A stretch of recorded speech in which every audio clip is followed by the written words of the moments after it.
Hello once again, everyone, and welcome back to welcome back after the long break.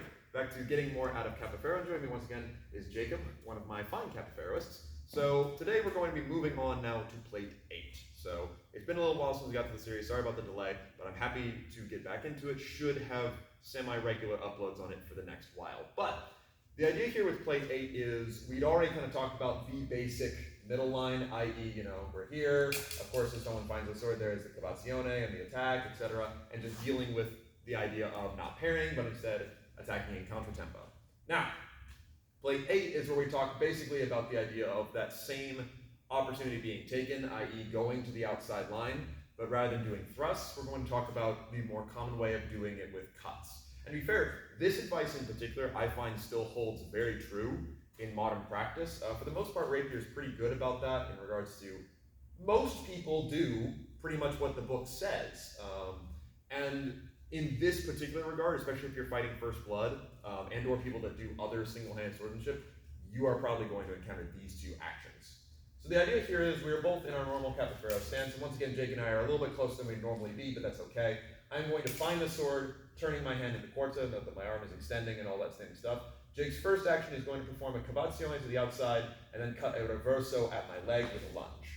Now, the main thing that you're going to see is, for modern use, is usually it's when someone starts pushing the blade.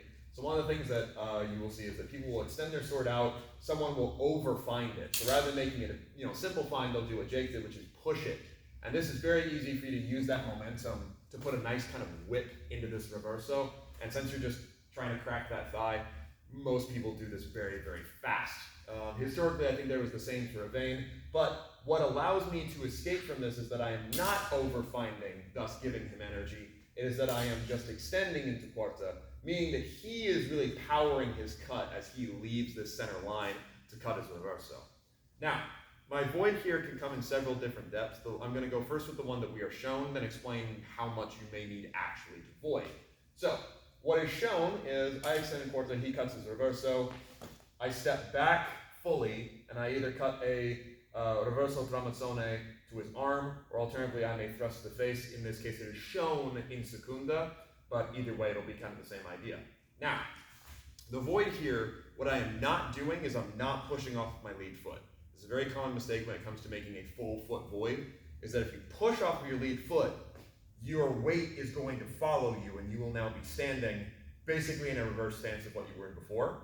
The problem with this becomes that now I can only go backward again, which once you stop is very hard to do, or more likely when I then try to extend I will be carried forward, and that's when you can eat a thrust up the nose. So what I do instead here is the way you are standing in your rearward stance should pretty much be how you remain. All I do is I pick up my back leg and I just kind of put it behind me. Now, that by itself doesn't necessarily do a huge, it does very large leg void, it doesn't void the rest of my body. That's actually a good thing, because the next thing I'm going to do is my reverso tramazzone or my thrust, I'll do the thrust on this one, will support that particular movement. So I find the sword, by extending toward him with my upper body, and note, this is me extending to particular targets, that allows me to form a sort of balance, almost like a rearward passing step. So we've got the rearward lunge, this is basically your rear pass.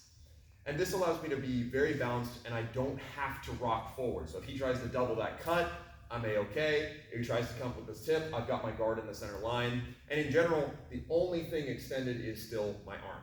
Now, this in particular works very, very well from left to right, and you're going to find that that's the best place for it. Not that you can't do this on the other side.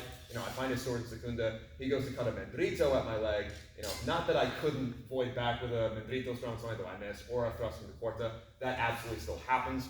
But you will find that that opening tends to make the cut very wide. Most people also won't go for this because they don't like cutting mendritos to the leg. Most people prefer to cut a reverso. It's faster, it feels better, and you don't necessarily need to be very good at cutting to pull it off. So, once I push that out, he starts going for the cut.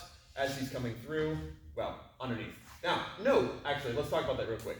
If you encounter someone that is trying to go for your leg, but they're going over like that, as soon as you feel them leave, just take that middle line.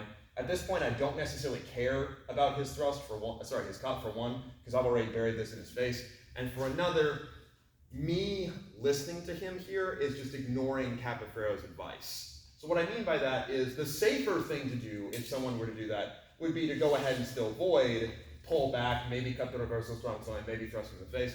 But the more Capoferro response would be, he's doing a dumb right now, kill him, right? As soon as I find that sword and I feel him start to leave, just bury it in him. Maybe you end up on this side, maybe you end up on that side. Doesn't really matter. If he pulls back, get him. But, back to where we were, I find the sword he goes with disengage. There we go. Just nice little void. Some people try to cut straight out of it, some people come boom, boom, as that was a Mendrito, but it really does kind of boil down to the same thing every single time. Now, moving on to our second action, we're once again going to have someone perform a cavazione into a cut, but rather than going for my low target, my leg, they're instead going to go for my head. Now, when it comes to this head target, this one we do have to parry, though we are shown, of course, instances where you will thrust into the cut, but given that he is coming down from my right side, counter thrusts are not going to be as strong. We will later see several strong counter thrusts going into quarta. And the reason for this is that here, even if at my most square, I really am not super strong against him, versus the kind of profiling that I can make going up into essentially a high quarta or kind of a prima on the other side. So the idea here is that his sword is once again extended. I find in quarta he's going to perform a full cavazione and then use that to cut a reverso onto my head.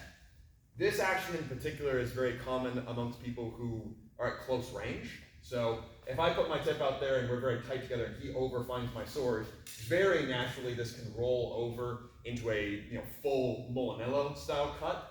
Alternatively, you'll find people that kind of put it out there in the same way with the express idea to really kind of turn this almost through like an inside half hanger into that cut and things along those lines. Now the more, in my opinion, correct way to achieve this cut is when he finds my sword, disengage threat, then make it a relatively small cut that kind of just extends forward. And the reason you would choose a cut rather than thrust here, one, that may be your only option. For one, if he's wearing a breastplate, which that is the thing to consider, I can't thrust him in the chest, I may need to cut his head. For another is that I threaten a deeper target. So with the thrust, when he finds my sword, if I choose to come over here, we've been down this train before. He knows exactly what he must do. If I do a cut into that though, he can try and counter thrust, but he'd be much better off still attending more to my sword first. So this can be a reliable way to get someone to leave the centerline game even for a moment, which, as Capoferro's advice continues, we actually end up doing. We do a better action off of it, but he still made me listen to him. Now, to go over that conclusion, I find his sword, he goes and cuts a reversal at my head. I'm going to parry in secunda. Now there's a couple different ways you can do this. I can parry full on secunda where I'm just turning my edge. Alternatively, I can parry a bit more in a terza. If you do terza, I do recommend you extend it further away from yourself. Secunda here is very strong. I can stop that without much difficulty. Terza in the same place, there is that weakness of my wrist being able to turn. By punching the guard slightly more outward, it reinforces that, kind of forcing it onto my forte. Now, I don't want to hang out here. I don't want this to be blocked and then work from it. That's not a good idea because he will just plan to thrust somewhere else. It's a half short. Instead, as soon as I get that deflection, I'm going to turn my wrist over and perform just a Mendrito Fendenti down onto his head. Now, there's some finer points about this cut that I will talk about, but first I will show it. Now, let's discuss those finer points. Number one, you can accidentally do this with just your arm, and it will still work. The issue is your accuracy is not going to be great, and your friends are not going to like you a whole lot. What I mean by that is that we're going to do this semi-slowly. If he cuts and I do this with my arm leaves my body, which means then when I cut, my arm, relatively accuracy isn't very good, and also that cut is going to have a lot of disconnect. It's going to hit quite hard. Usually I find this cut terminates on the forearm, which if we're playing light, like here in the school, we will fence with cuts on the table, but Jacob's just wearing his officer jacket. For the most part, this isn't a big deal, but if you're cutting disconnected like this, it becomes a big deal real quick. So, bear that in mind. Alternatively, however, what I can do is I can still direct normal cuts toward his head, because his head is quite well protected, and his head's what I'm aiming for. What I'm going to do is I'm going to slightly tank turret when I do this. So I find his sword, he goes to do that cut. I let my hip drop up slightly, almost like I'm moving into a forward stance or a reinforced secunda, which is basically what I am doing. Then when I deliver my cut back down, I'm going to slightly extend my arm as I turn my edge in. I'm going to put my hip back in place, which with slight extension allows me to hit him well, with decent force, but without lack of control or anything along those lines. It pops him right in the forehead, and I can come back to guard. The other nice thing about this one, in comparison to swinging your arm, is let's say Jacob manages to void. So after I parry and do my cut, Jacob is just going to slink back out of the way, and he will remain where he is. First, I will show where I use just my arm. So I find a sword, he cuts, arm, I have to through cut. I really have no choice. As soon as I hit nothing, it has to go somewhere, so I'll have to then recover back to middle line. Versus, if I use my core like I just described, it's very easy for me not only to terminate in the center line and maybe get his hand, but also I'm right down the middle. I go from here to basically almost lunge, follow through, and I have struck him. So we're going to switch sides, show this one more time, and then we will be done. So once again, let's go ahead and show both as well, just to fully close it out.